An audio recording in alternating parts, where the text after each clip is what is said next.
You know, it's so cool. So I've been asking God to show me who I am in Christ, and and to help me see others as He sees them and love others as He loves them, and He's doing that. And the weird thing is, it's not. The more I grow to understand how much mercy and grace He's had on me, the more I can have it on others. You know what I mean? And He is teaching me how to love others as I learn about how He loves me. And because on my own, I don't know how to love people. I don't know how to love them right. I want to. Believe me, I want to. But I don't know how to love people right. And that really sucks. I know part of it is that I don't know how to have a weird brain. And so things that, I don't know, I just see things very differently, and that makes it really hard when trying to talk to people and communicate, and because I assume they know what I'm talking about and they don't. And then feelings get hurt, misunderstandings, all sorts of things, and I'm one. If there's a misunderstanding, I want to know and I want to talk about it to fix it. But most people don't. Most people, and I don't understand it, they would rather get upset and then hold on to that. And anyway, but it's so amazing how God is changing my vision. You know, I noticed it the other day when I was on this thing came up on my FYP, and it was about the woman telling people, women, they're going to burn in hell, go to hell, you know, for wearing makeup, and you're a prostitute if you wear, just all sorts of ugliness, and you know, and I made a comment about judging and all that stuff, and boy, the attacks from her and her followers, and I mean, to the point she went on to my page to find something to attack me with. It was like, you know, and so she starts making fun of me because I use this freckle filter. Whatever. That's what you're going to slam me with? That's sad. That's sad. And that is something that many people do. Many people, you know, they would rather, instead of, you know, and I find it doesn't matter, you know, you can talk to people and say it as soft and fluffy as you can, or you can say it as blunt as you can. And people who don't want to hear the truth will be offended no matter what. Period. And I think the people who truly want to know and grow, they're the ones that are going to want to hear it blunt. I know I do. Well, that's not true. It depends on the person. You know, it really does depend on the person. There are certain people, I don't care what they say, they come at me, I don't want to hear it. And that's probably something I should work on as I think about that, because, you know, God can speak through anybody, but yeah. Anyway, it's been a great week for me. I spent some time the early part of the week in a fast from some things, and man, I never regret that, ever. If you have never fasted, you really need to fast. I'm not kidding.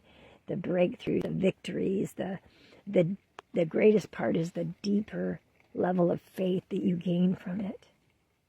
I don't, seriously, you go on a fast, and you can do, your fast can be from food and water, it can be from social media, it can be whatever it is that has a hold on you. And I saw a meme and I've shared it, I love it. The best way to find out what you are addicted to, what your flesh desires the most, whatever, is to fast from it. And that'll tell you what kind of idols you have in your life, you know. And I was praying during it that God would reveal idols to me, and He did that. And man, it's just amazing, you know. But you have to be in. It does. Key though, it's not just the fasting part. You need to be in prayer. You need to take time alone with him and be in the Word and talking to him. Okay, it's not just not eating for a few days. It's literally time that you set aside, focus solely on getting to know him better and denying yourself to glorify him. You know, and the blessings that come with that. Truly, the blessings that come with that. You know, and don't beat yourself up and think you're a failure if you slip up. Just say, God, I'm weak. I need your strength. I can't do it without you. He knows. He understands. He's awesome. He will help you, but you have to ask for that help. See, that's one thing and that's something that teaches us about pride. I am very prideful when it comes to asking for help, and God has been showing me that. And I know that part of that comes from how I grew up. You know, you asked for help and you got hurt, ridiculed, whatever. Even as a young adult, asking for help made me a target for people who wanted, you know, and people are like that. That's a sad reality. Okay, and so you have to be very careful who you ask help from. So, but I get my help from God, and I don't have to worry about that one. When I ask him for help, I never have to worry about anything. You know, he's so good. He's so awesome. I love him so much. He truly is so awesome. You know, I got my boss and his whole family were here yesterday. I didn't know it. They were in the house, and I was doing my thing.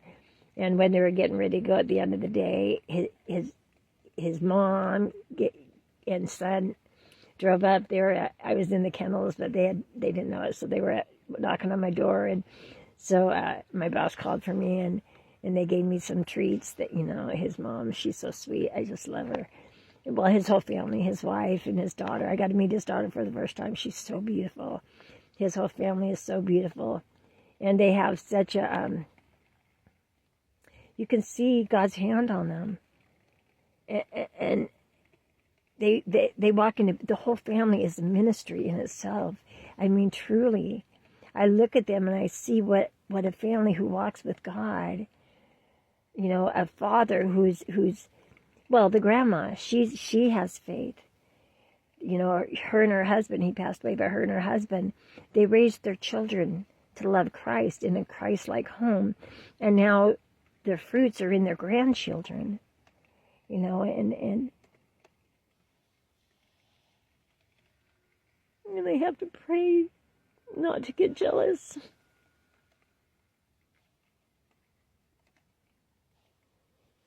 But they are such a blessing to me.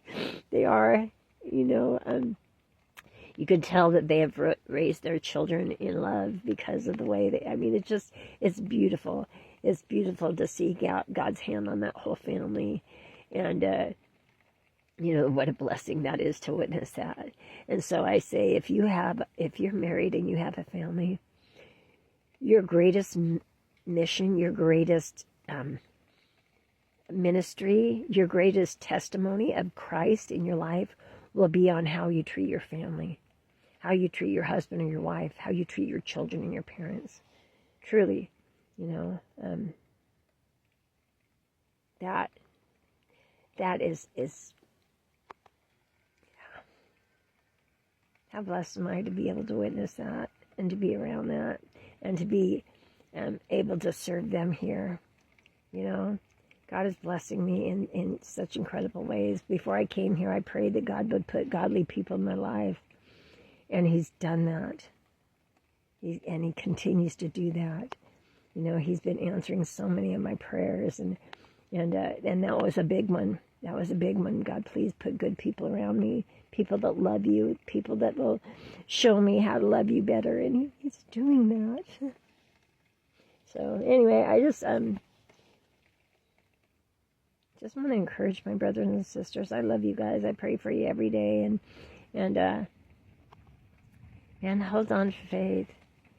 You won't regret it. And when it's storming right now. I'm shaking in here, but you know what? Focus on Christ, and you won't notice the storm. For real.